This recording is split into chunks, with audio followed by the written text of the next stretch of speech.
So if you're feeling terrible, if you're feeling super negative, it's supposed to be telling you, hey, something's off here. And what's off might very well be what you allow yourself to think. Most prefer the certainty of misery to the misery of uncertainty. We don't appreciate the significance of what our life will amount to if we continue to act in a certain direction. All right, we're here with another episode of Thrive Local. Today, I'm excited to have Colin Davis on the show.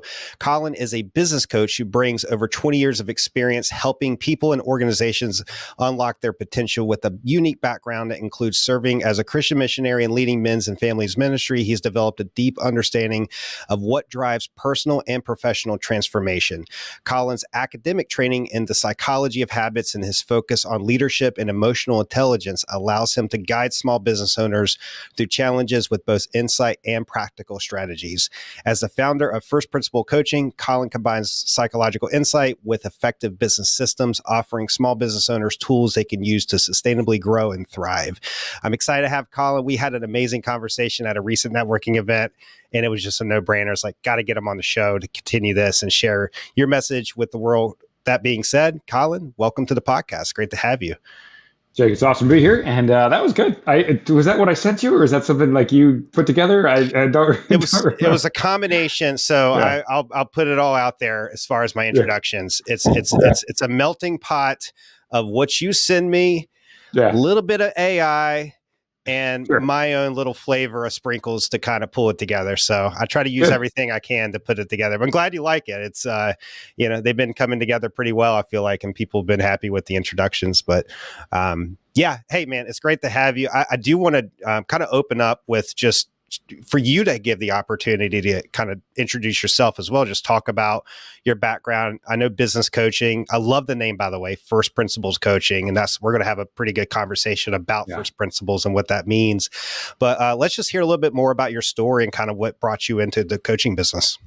Sure. Yeah. I mean, I tend to be long-winded, so cut me off if I'm kind of going, keeping track of the time. But, I always say there's kind of three origin stories that I've got in terms of business coaching. The first, my dad was a small business owner, and he did he's a doctor. He works with kids with learning disabilities. He's doing a very niche thing, and brilliant guy. Went to Yale. Actually played football for University of Oregon. So just great guy, but didn't know how to run a business. Yeah. And went bankrupt when I was 13. So we experienced that. And, memory that I speak of sometimes that is just, always stay with me is going to soup kitchens for dinner because things were so tight. Like oh, wow. So the things got really rough for a while and we moved. So that experience at 13 influenced you with today as a business coach to really help business owners avoiding that kind of situation. Wow. I didn't know that. That's incredible. Yeah, no. So exactly. So it's kind of in my blood, in my family, in the end, and in my experience, I know how hard it is on the people around you when you're struggling in business. Because my dad was working 16-hour days, 7 days a week, trying to make things work, and it didn't work. Right. So it's, there's a great book that was instrumental for my dad too. It's called The E-Myth, right? And then E-Myth Revisited. Yep. But the entrepreneurial myth that if you just work hard enough, everything's going to work out. Yeah, not really, right? No, yeah. So, my dad. We moved from Southern California. I grew up in this beautiful area. We were probably living way beyond our means, but whatever. It's a beautiful area, resort town on the lake, to upstate New York near Albany, in this old rundown post-industrial town. And that was hard, right? And then my dad basically got a job, that was part of the move to New York. We ended up in Virginia, and he built up capital. He rebuilt. He's now very successful. Got a coach, read a bunch of books, educated himself, figured out how to be the business owner and not the operator, right? Yep. Not the technician doing the thing, but, designing the business. So that was my first origin story. Second origin story was basically after high school, I went off, became a monk and a missionary. I had a very, powerful religious experience. And it turns out I had like an entrepreneurial streak in me, right? Yeah. I helped a bunch of ministries, and I was, put in charge and also sidekick and sort of assistant to a number of great mentors, but helped to build church ministries using a lot of the stuff that like I was talking to my dad about, as he was Hmm. rebuilding. And I'm kind of a nerd, so I love to read, and reading a bunch of Peter Drucker and Jim Collins and yeah, I mean Stephen Covey, and I mean there's just tons of, but like business literature basically, Yeah. um, and started implementing that stuff, and it was working really well. Go figure, right? Within an organization, and it's really just about getting everybody aligned towards goals. I mean, that's Right. if you had to really just boil it all down, that's what it's about, right? Sure. Whether it's a nonprofit organization, a church, a business, it's about getting people aligned towards goals. So, I saw tons of success there, and that was sort of my second origin story. Just growing organizations, right? Yep. And then third was wanted to raise a family, and really maybe could do that, probably couldn't do that on the salary I was making, within like church world. So jumped into business coaching. I had a coach, and I have a coach and a mentor who was a very Hmm. successful coach, life coach, business coach, and he was encouraging me, and I did a certification and uh, jumped into helping business owners, like you said, who are basically in the situation of my dad, started a business, love it, they're passionate, but they don't necessarily know how to run a business, right? Yeah. So, and there's so much more I could say about that. Just the What? perspective. I love what I do because it brings perspective that uncovers blind spots, that kind of stuff. But yeah, Yeah, it goes back to that. I mean, that book you mentioned, the E-Myth, and I've read it. It's a great book, and it's like you got the technician, you've got the manager, and then you got the entrepreneur, right. and they're very different people. And I know my I won't say the name in case they're listening or even refer to him. I know this person Yeah, who sure. does this, who is very good at what they do in their craft, and Mhm. decided to go from mechanic. This person is a mechanic, very good mechanic, incredibly smart, decides to start his own mechanic shop, Right. and is really struggling with it. And I remember having a conversation, said, just so you know, like, you're not going to be a mechanic anymore when you make this move. It's going to be, you're going to have to know how to run a business, and it's a very different game. Um, and I think that's something a lot of people, when they go into business for themselves and they're really good at the technical stuff, that they kind of lose. It's like, oh wow, like I got to learn how to do marketing and manage people and take risk and all the things that come with business ownership. Is that where you found, like, I want to go back to kind of the story with your dad at Yeah, yeah. 13. Is that kind of like, and it sounds like there was some disconnect there with him. Like he was kind of the technician stepping into the Yeah. business ownership, and Yep. there was that gap there. Could you expand on that a little bit? I'm just really curious to hear, like, if there was anything. I mean, you were 13 years old, so I'm not sure how much you remember, but Yeah. I'm curious to know what gaps you saw between him as a technician and the business owner, and how and where that disparity kind of led to that outcome of bankruptcy. Yeah. I mean, honestly, I don't really know the details, and actually, for the sake to protect the innocent, right? I Sure, don't. sure, yeah, There are some things I definitely wouldn't really want to talk about. yeah. Let's just I say understand. there were some major. Well, here, let me lay it out this way. So, um, one of the like fundamental, like first principle frameworks that I use, right, sort of Hmm. mental model, right, is that the business owner or entrepreneur has five responsibilities, right? Right. Okay. Yeah, five Yep. responsibilities, right? Um, the first is sales and marketing. You got to make clients and make Yep. customers, right? Second is operations, which is basically delivering the product and keeping the customer happy, product or Mm. service, obviously. Yep. Operations and keeping things internally organized, internal communication, right? Yep. That's operations. So sales, marketing, operations, finance, and legal, right? And fundamentally, finance comes down to profitability and cash flow, Mm. right? I mean, Okay. there's a lot more to it than that, but like Yeah. that, those are sort of like the foundation metrics, right? Um, those are the first three responsibilities of the business owner. Make sure that sales and marketing is happening, and you're creating a machine more than just like doing the thing, right? Yeah. Jim Collins talks about, in Built to Last, you have to become a watchmaker and not a time teller, Mm. I like that. Yeah. right? Yep. So Yep. sales and marketing, operations are happening, finance Mm. and legal are being taken care of, and then there's leadership, right? Leadership. Um, and leadership is really setting a vision. You could boil it all down to vision because that would include culture. That would include the people included on the team. Um, that would include how you plan, right? Mm-hmm. Like strategic plan, right? For the Yep. next couple of years, like the major milestones, priorities, that kind of thing. Yep. So leadership. And then the last one is improvement, continual improvement, because plans will change, markets will change, politicians will be elected and whatever, like things are going to Right. change. So you Yep. have to be able to, that's actually what an entrepreneur does. I like to say an entrepreneur is like, the first settlers in the US were coming to a new land to basically harvest resources, process them, turn them into a sustainable pattern of life, and pass that on to the next generation. That's actually Mm. what an entrepreneur does. They take Yep. raw resources, they feel out what's the terrain, and there's a lot of like intuition, gut, then like gathering data, figuring it out, figuring out systems, creating SOPs, Yep. creating the sustainable system that then you can pass on to people who are not as willing to take the risks and not as who are not going out there as much as more just numbers and process driven, Sure. right? Yep.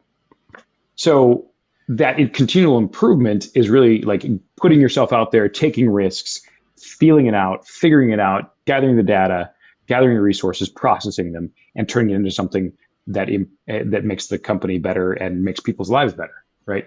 Does that make sense? Is Yeah. like that Yeah. that Yeah. metaphor, right? Totally tracking with you there. Yeah. It's well, and I think that there was something you said about um, kind of the entrepreneur and how they're the ones that are pulling in the data, they're using their intuition, they're creating systems, and then there's people that I and I'm curious to hear what you think about this. Like, do you Sure. believe like just entrepreneurship, is this something that's just kind of ingrained in you? Do you think it's something like I mean, it's just my opinion. I'm not sure if it's true or if it's false, but I almost feel like it's just there's just a type of person that is just you have it, and it's like you think about it. For me, I think about it all the time.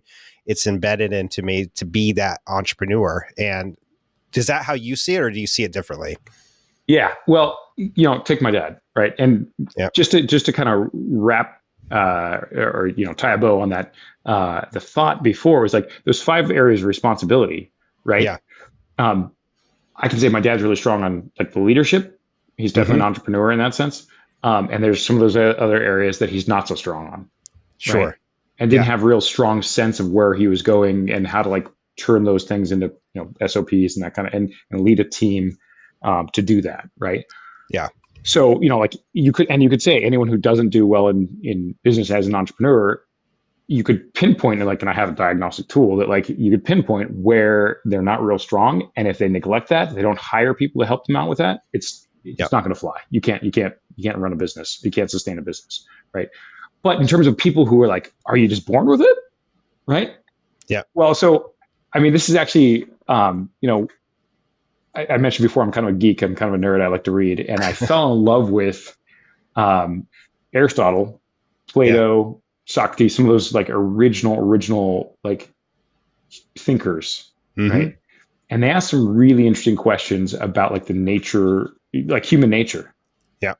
And so these are questions that I've been thinking about since I was literally 18, like that, I've been interested in, and nature versus nurture. Right. And I would say it's something like 20% ingrained genetics and 80% learned. Yeah. Something like that, right? So there Yeah. is an element of it that's genetic. like genetics, environment, people around them. Mm-hmm. But then there's tons of stories of people who just, were, told their whole lives that you just follow directions and just, stay on keep turning the screws, keep doing the Mm-hmm. thing, right? And that's your job. And they, something sparked at some point and they, devoured books or got a coach or, met a mentor or something like that, right? Yeah. And they transformed. So there's lots of stories of transformation. Right. Uh, and so I think it can be learned, but there's got to be some like kind of a core foundation, right? Yeah. And actually, and Yeah. kind of first principles. Like I really think that's true. That's applicable to everything um, that people. And I mean, not to speak too broadly, but I fairly confidently I can say like everything that we do, there's a skill set that can be learned involved. And if you have a certain disposition, a certain talent, it's a lot easier to learn it. But there's plenty of people who don't have much disposition. I mean, oh my gosh, now I can't think of his name. The quarterback who's like the greatest of all time, who's Tom Brady. Tom Brady. Thank you.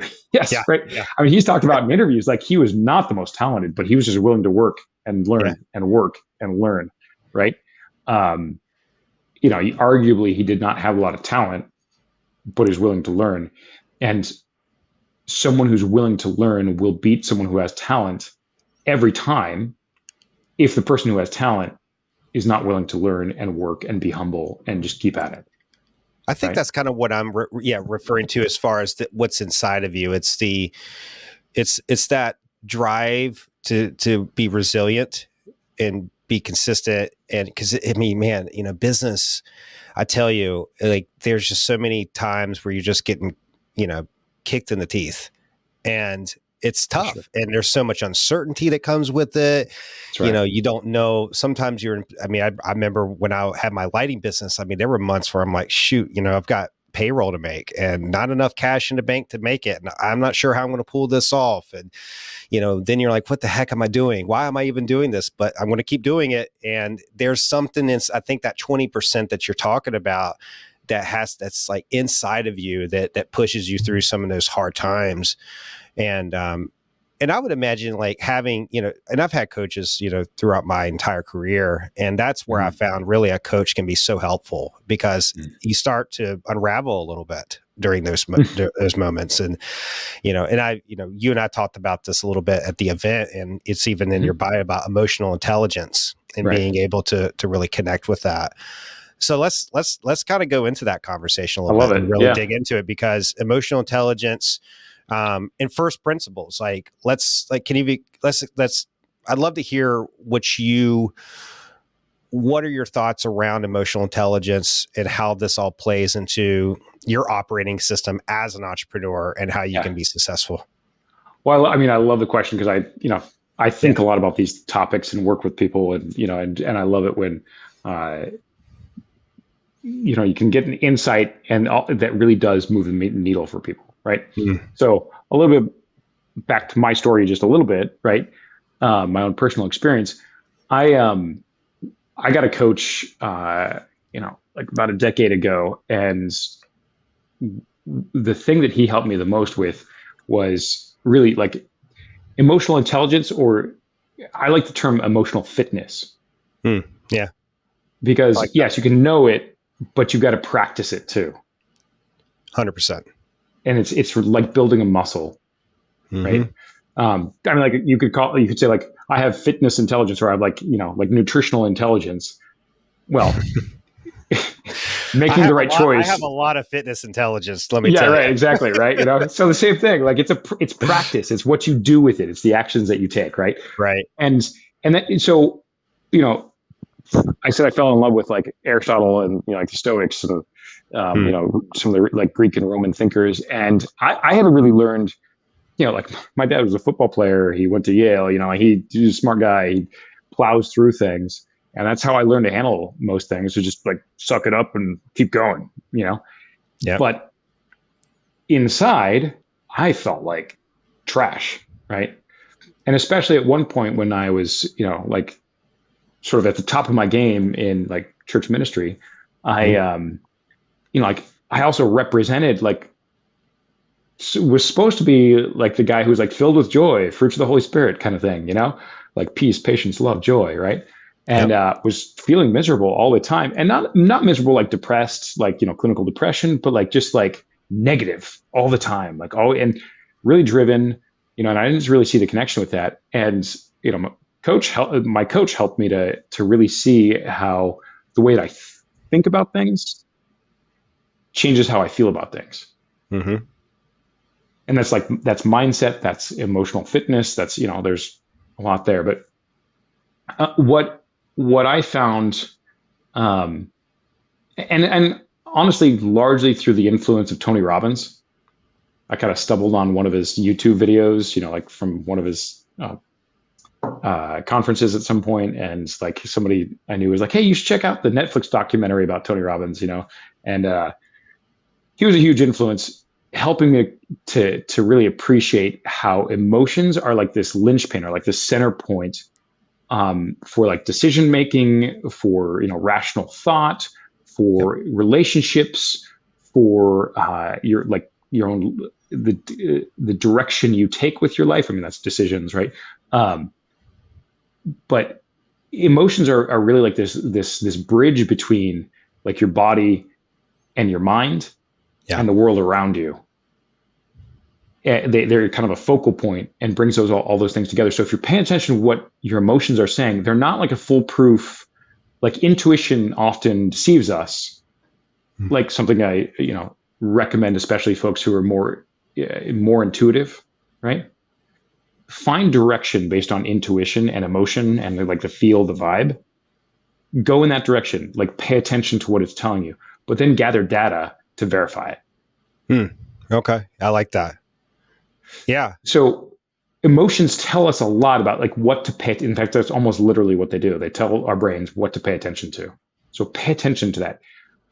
But what they're telling you often is very skewed. Like, can we swear on this podcast? Yeah. Yeah. You can Yeah. totally. So, a lot of people like go walk around thinking, I'm a piece of shit. I'm a piece of shit. I'm a piece of shit. I'm a piece of shit. I screwed this up. I screwed this up. Yep. I screwed this up. What the hell is wrong with other people? What the hell is wrong with other people? Like Mm-hmm. in this super negative, super critical world, they don't in their heads and in their hearts, and they don't realize it. Right. And that's where I was at. I was Right. very critical, very Yep. perfectionist, Yep. um, very perfectionistic. Right. And uh,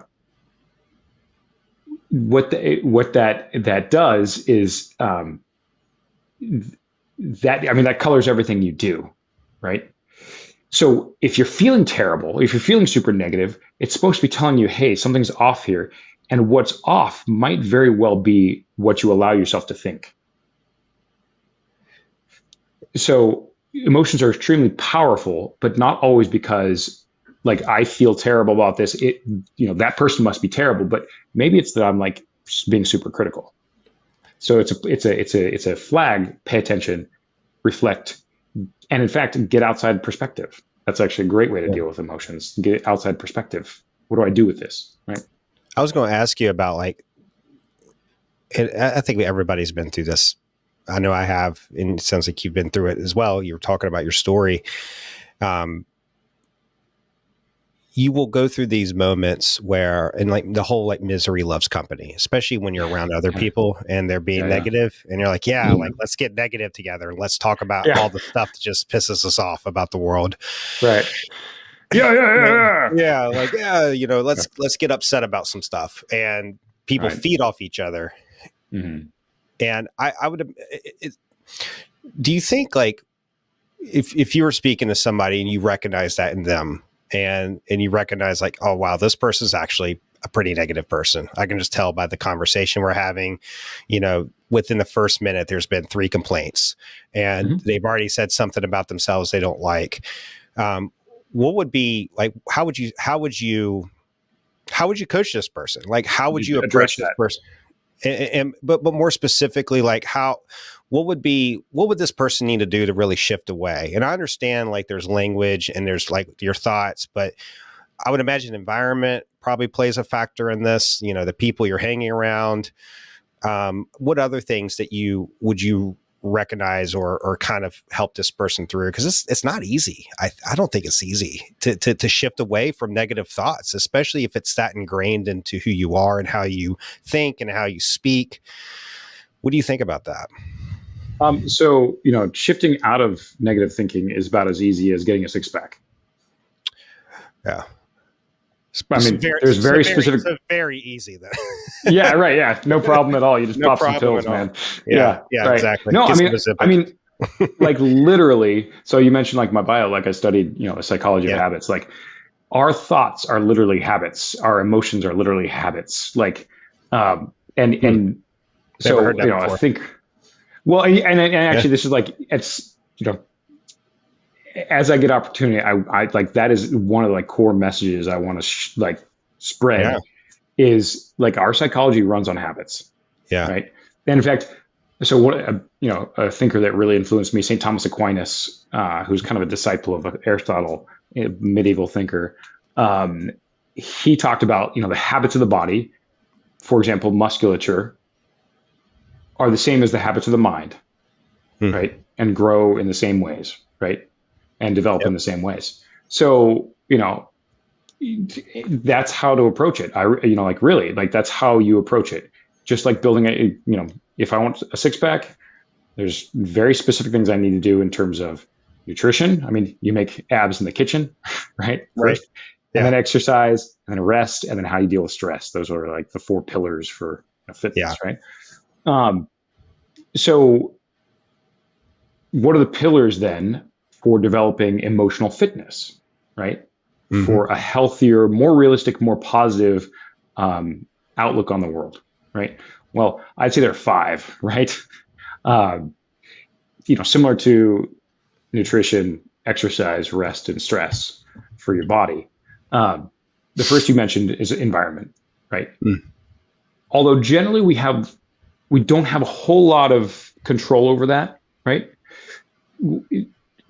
And if we put too much emphasis on that, then that can slip you right into a victim mentality. Like, well, if only my wife would change, right?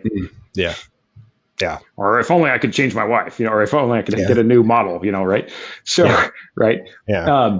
So or environment the coworker sucks. The people that you work with are terrible. That's the common one I hear. It's just people they don't like that they work with, or Okay. So, and actually, I really like how Brendan Burchard addresses this. By the way, if you want to look him up, because he talks about like bring the joy, right? Mm-hmm. So how do I bring the joy to the environment? Well, that's where there's four other drivers, right? The four other drivers are the meaning you give to things. So that's the first one, is the meaning you give to things, and that's a whole that's actually where I think that's the heart of it, and that's also kind of the hardest to wrap your head around, that we're constantly choosing from a menu of options how to interpret the environment, people, the history, the possible future, the things you expect. We're crafting interpretations that are positively charged or negatively charged all the time. And the more you pay attention to that and make a decision and find a new meaning, what else could this mean? Mm-hmm. Right? Yep. The more you can start, it's like doing sit-ups, right? The more you start to develop the habit of, crafting a more powerful, empowering, positive outlook and emotional life, right? So meaning, and then focus, and it's very, very similar. It's, these are mental habits, right? Focus is, am I really paying attention to what the survival instinct would tell me to pay attention to, which is crap, I messed up again. Crap, I messed up again. Crap, I messed up again. Right? Or I lost a sale. I lost a sale. I suck at this. I suck at this. Right? Or, hey, I got rejected 9 times, but I just closed $1 million deal on, the 10th, or a $20 deal. I don't care. Am I paying, is my focus more on the screw ups or on the stuff that's good? Right. That's focus. Right. So environment, meaning, focus, and then physiology. I mean, you can't deny the fact that sometimes you just wake up feeling like trash. Yep. And how your body, the state your body's in, is going to affect how you feel, right? Yeah. And so what are the things you can do about that? Well, on the immediate level, there's breathing techniques, there's posture. There's actually some really cool stuff about, like, if you just sit up straight and like stick your chest out, you actually like release more testosterone, you lower cortisol. And then actually, if you stand up and like power poses, right? And then also like something called power moves. That's a very Tony Robbins thing. I do it every morning, like jump up and down, basically like, yes. And it charge, like, again, habits like flowing through my system, my nervous system, my brain, right, are more frequently like emotions of power and joy, right?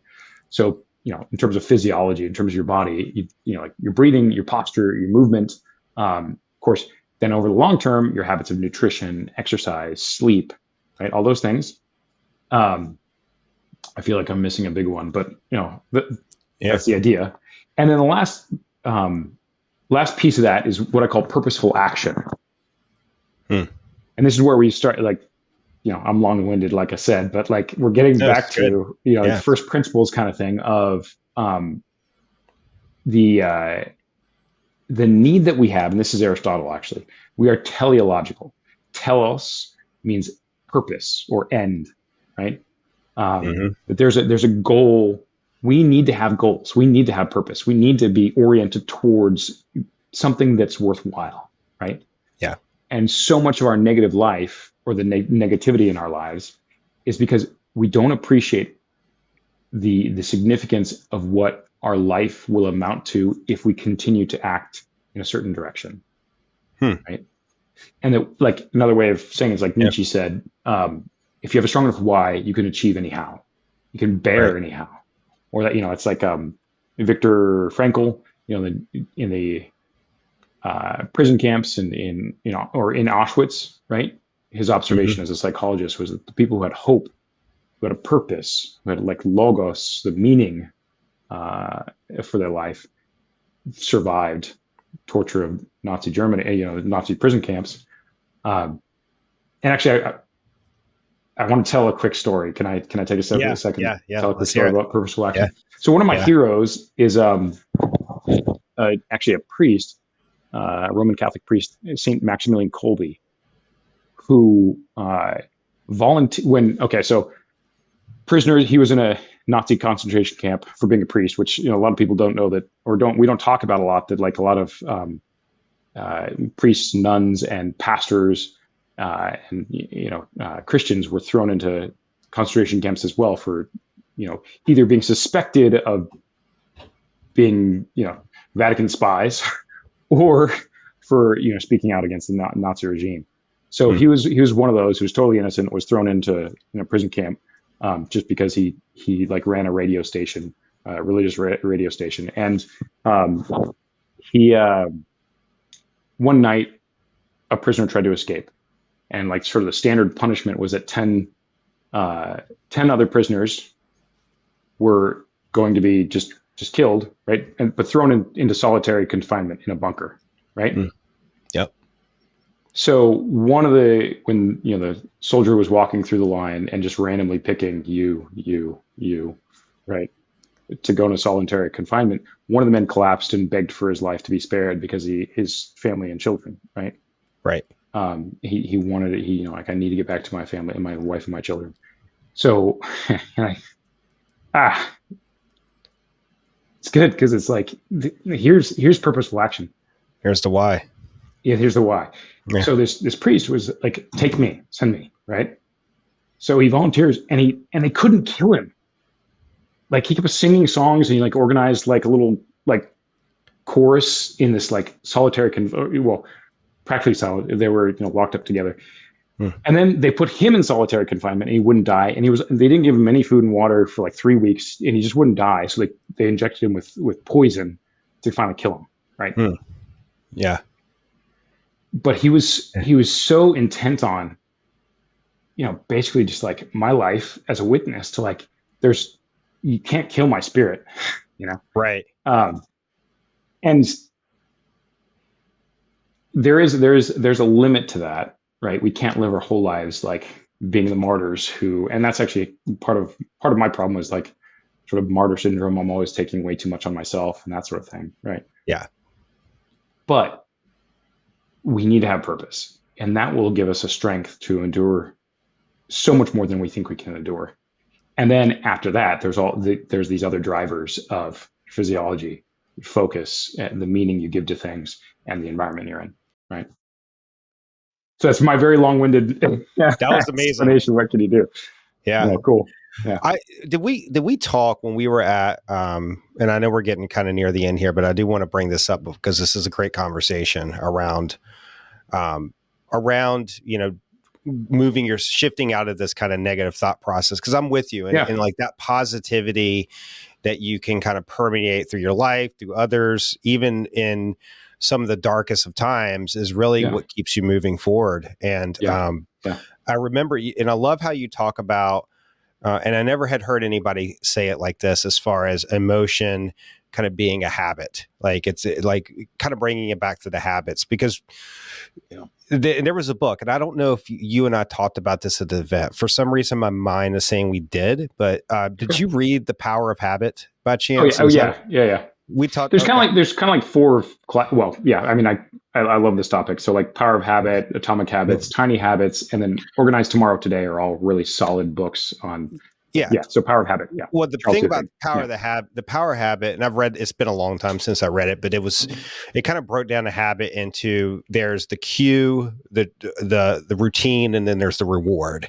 Yep. Right. And that's kind of like how you change habits, is based on like understanding like what triggers me to go into that routine, but it's usually like some kind of reward. And there was an example it gave in that book I thought that was really interesting, where there was a guy, he worked in this office, and every day at 2:00 he would go up to get a cookie from the break room. It was just like clockwork. He would go up and get a cookie from the break room, and he thought that, he's like, gosh, I gotta stop eating these cookies, and he thought that, so anyway, going through this like process of understanding, like 2:00, like when 2:00 hits, and it's like you have just certain times of day where it's just like, got to get a cookie. I don't know why I need a cookie right now. For a cup of coffee. Get a cup of coffee or whatever. Just something triggers you to go into this routine. So it's like, first thing is like understanding the trigger, and then, but what they realized is like, it wasn't the cookie the guy wanted. It was just social interaction, because when he would go up there, everybody else was taking a break. The cookie was just part of the process. Or like, well, just replace the cookie with water. Like, instead of eat a cookie, just drink water. You're going to get, and it worked for him because his brain was looking for the reward of social interaction. The cookie was just part of the routine. So they just replaced the cookie with water, and it fixed the problem. I'm thinking about that in terms of emotion. Like, and that might be something just to sit on for yourself. Think about where you have emotional habits that aren't serving you. And it's like, what's the reward you're seeking? And we talked a little bit earlier, and this is like, my brain's just kind of firing off right now about the whole company, or misery loves company. And when you're speaking to somebody and you're kind of feeding off each other with the negativity, and it's like, it's not really the negativity. It's like, I'm seeking that connection with this person. Like, that's the reward I'm looking for. But this negative talk that we're having amongst one another about things that piss us off is what's creating the connection. So can we just like replace that with something different, more positive, and man, I'm trying to hold back, because I love this topic. There's so many things I could say about that. Yeah. So it's my own personal opinion. Power of Habit, I'm very grateful, because, and Atomic Habits, especially those two, like really help to popularize, help to get people thinking about habits, right? Because they really are like drive our lives in so many ways. Yeah. I do think, and take this with a grain of salt, but I do think the area of weakness in that book is how he talks about rewards, actually. And I think like there's another book called Tiny Habits, that I think he does a little bit better job. The reward ultimately we're looking for, like if you break down his first principles, like it's really a dopamine driven thing, right? Yeah. And basically whatever gives dopamine. Right. Sure. And there's the default things that give us dopamine are like feelings of comfort and safety, familiarity. Actually, that is one of the most interesting things in the world to me, is how much we will go back to something simply because it feels familiar. really for no other reasons. And our system literally goes, oh, okay, thank you. I just wanted to feel like we did the Yeah. same thing again, you know, Yeah. like Yeah. now everything's okay. It's familiar, right? Yep. Which is why I like taking risks, being an entrepreneur, breaking outside of your comfort zone feels like death. Like, because Yeah. like inside your brain is screaming, you know, the like Yep. survival instinct is like, stay with the familiar. That's where we're safe.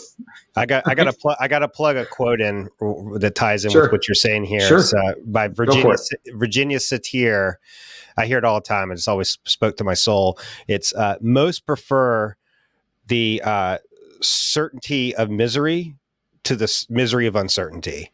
100%. So if they know and it's familiar, like you're saying, it's like they will prefer that than to maybe take a chance on getting everything they want in life, even if it means staying stuck and miserable. They're okay because it's familiar, it's certain. Yeah, that's right. And actually, the way that I talk about enduring pain, kind of like the purposeful action thing, right? Mm-hmm. The way I talk about enduring pain is that there's actually three kinds of pain, right? There's just pain, the things that hurt, the things, Yeah. you know, and like pushing ourselves outside comfort zone, burning our hands, you know, whatever, exercise where you don't feel like it, things that are painful. Yeah. Then there's suffering. And I actually talk about this in a way that's different from Tony Robbins because of some really, you know, formative experience of my own and like literature that is really deeply important to me. Um, and I'll get back to suffering in a second. And there's misery. Misery is when you don't, it's basically what Seligman talks about when he talks about what causes depression. It's when the pain is permanent, personal, and pervasive. Or like, it's basically when I'm stuck. I can't get out of the pain. Yeah. There's no way out, right? So suffering is pain that's temporary for the sake of greater pleasure.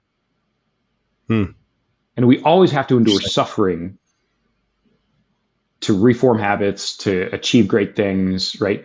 Yeah. But we don't have to endure misery. So misery is the more permanent, or it feels permanent, so to speak. It feels permanent. And it can be a trap in your own mind that you think it's permanent even though it's not, right? And then you'll you know, kind of perpetuate it. But getting back to the original point, shoot, and then so the reward, right, for changing habits, right? One of the probably the most important reward is actually what the author of Tiny Habits calls shine, which is take it or leave it, right? I've not found any really good terminology for this, but you could call it pride, you could call it celebration, right? And all those terms have like a lot of baggage to them, so they're a little bit weird, but it's basically just like satisfaction for a job. Like I did that. Yeah. And there's a lot you can do psychologically for yourself that's incredibly important. That's really just more of a like matter of focus and meaning that releases the same dopamine you get from sugar or from, you know, social interaction. Yep. That solidifies. It's actually the reward that solidifies habit. That's really important. It's like, because most people try to torture themselves into like exercise. You know, if you don't get up, you're a piece of shit. If you don't get up, you'll always be fat and lazy. If you don't get to this, like, you know, you're just a weak thing, right? That's all like, right. But it's actually what creates a real habit is when like, yeah, it feels good. Oh, you know, like I got up, I'm a badass, you know, or like, man, I'm looking good. The pride that you take is actually what wires it into your brain to perpetuate, to make the habit a habit, which is a kind of addiction, right? It's not this torturing yourself. Now, one caveat is that negative emotion can be very effective, like kind of like rocket fuels to get yourself out of orbit, like just to get yourself off the ground, but it's not a sustainable fuel. It's really the addiction to the reward that's sustainable fuel. Yes. So I'm with you. So where were we? Creating habits and gosh, I feel like we could turn this into like a 3-hour Joe Rogan style conversation. Right. For sure. It's a big, it's when it comes to just navigating the challenges, you know, when your mindset and yourself, and because oftentimes like we are the thing that gets in the way of any success. It's like us, it's you, it's not it's not always the strategy or the tactic. It's usually you that's getting in the way. And if you can figure Yes. out how to remove that, then you can thrive in whatever it is that you're, yeah, Although go ahead. I would even say it's yeah, and people talk about getting out of your own way. Actually, I have this really. I'll go back a little bit. Back in the day when I was a monk and I was praying 4 hours a day, I really struggled with something called scruples, where I just like couldn't get out of these thought loops, right? Yep. And I had this really profound experience in prayer, where whether or not you're a believer, take this however you will. But I really had this profound experience in prayer of God the Father saying, "I love you. I made you good, and you are Hmm. not your actions." Hmm. Yeah. And I like, and I really think that every person has this like core essence identity Mm-hmm. that has incredible power, incredible joy, incredible just capacity, right? It's not unlimited because like we all have strengths and weaknesses and genetic dispositions and all kinds of stuff. So I think it's not true to say unlimited, but incredible, like almost immeasurable potential. That our habits are really what allows the skill sets, if you will. You call habits skill sets. Yep. Um, the skill sets is what unleashes and allows that power to be expressed, right? And so it's not really getting yourself out of the way; it's getting your bad habits out of the way, and it's actually unleashing more of yourself, your true self. See, I feel like that's a positive spin from I got to get myself out of the way. Well, there's nothing wrong with you. Why do you need to remove yourself from the path? Yeah, It's these other things. It's the behavior. That's the stuff that needs to get out of the way. You need to stay where and you're at. yeah. And when it comes to Yeah. relationships, so like, and this is very much actually related to relationships. Um, the most powerful relationships is when, and the most powerful kinds of communication communicates, I see value in you and I know the value and the power in me. I see value and power in you and I know the value and power in me. And like the greatest kinds of relationships is where self is amplified in both. Yeah. And there's a recognition by both that like, like I am great, you are great, and we are greater together. Right. And even arguably, again, from the like Christian worldview, that's why the Trinity exists, because like just a solitary individual is actually not perfect. It's lacking something. It's lacking the relationship where the other amplifies the other, right? And it's not a diminishment of self. It's a recognition that when we come together, um, there's something far greater that comes out of that. And it does imply at times, putting yourself aside, um, and sort of ego defenses. Um, but it's really about amplifying self in order to even more so amplify the other. Yeah, and there's obviously a lot there, right? But I just like can't resist mentioning something about that. And can I say one more thing? Because I know this is going long, but um, another thing I do really want to mention, because I know we're coming to the end, and I just want to make sure I've mentioned it, because you said about, okay, so if you encounter somebody who's really negative, right? It is also really important, and this goes back to the familiarity conversation we had. Um, there's a book called Immunity to Change that's about like organizational change, uh, and the authors propose that basically human beings literally have an immune system in their minds that rejects that which is not familiar. It's literally like an immune system. So um, a coach of mine once said, and I'll see if I get this quote right. I think it's great.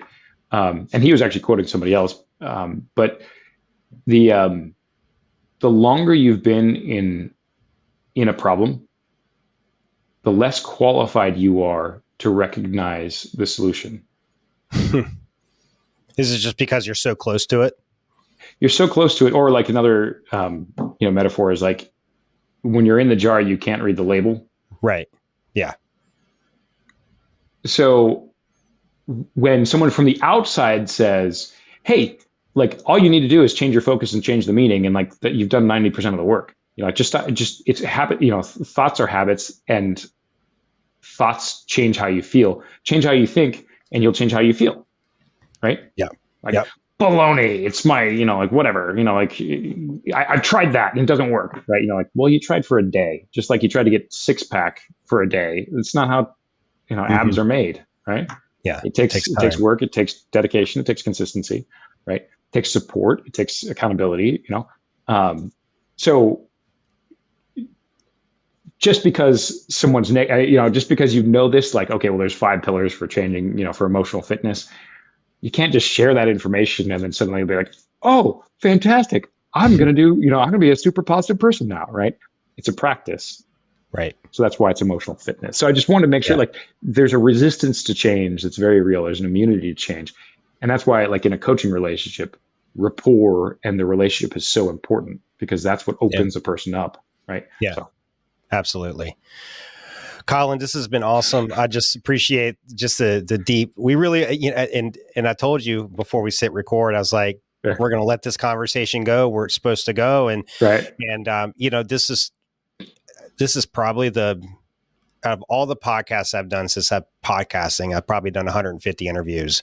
I've never had this kind of conversation before about emotional intelligence or emotional fitness and shifting the mindset from negative to positive. And it was just really enlightening for me personally. And I just want to say thank you for bringing that conversation here and sharing your insight and your professional perspective on how somebody can approach this, especially emphasizing the fact that this is a practice. This is something that you have to put into reps, seek out counsel with somebody like yourself who's a coach, and have that toolkit to be able to make the changes that you need. So for to kind of wrap up here, I want to give you the opportunity to share if anybody that's out there that wants to connect with you, talk to you about coaching and how they can get connected with you, what would be the step that they would take?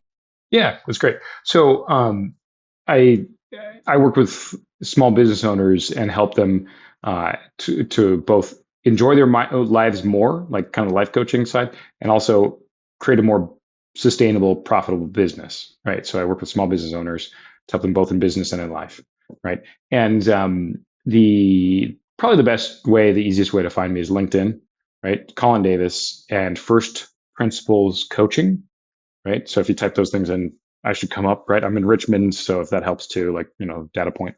Um, so yeah, just reach out on LinkedIn, and I really do have a real desire to help small businesses.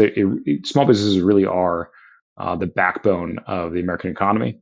And the statistic is, yeah, like it's like 60% of the economy, something like that. 70% of the employment. I forget. It's significant. Yeah. Or 40% of the employment, something like that. Right. I should have looked it up beforehand. But yeah. So, I love being able. Yeah, well, I appreciate that, and you can easily chat GPT it or Google it, right? So but point being that, like, small business are incredibly important, and the personal relationships that can be formed at a local level are just incredibly important to me as well. And we did kind of talk about, like, more like the personal mindset stuff, touched on business as well, and I do both. And I really appreciate the conversation too, and thanks for Yeah. letting me ramble a little bit too. Yeah. We'll have to do a part two for anybody listening. I always link up the links in the show notes. So you don't have to go to Google search, just click the show notes and they'll be right there. And you can just go directly to connect with Colin.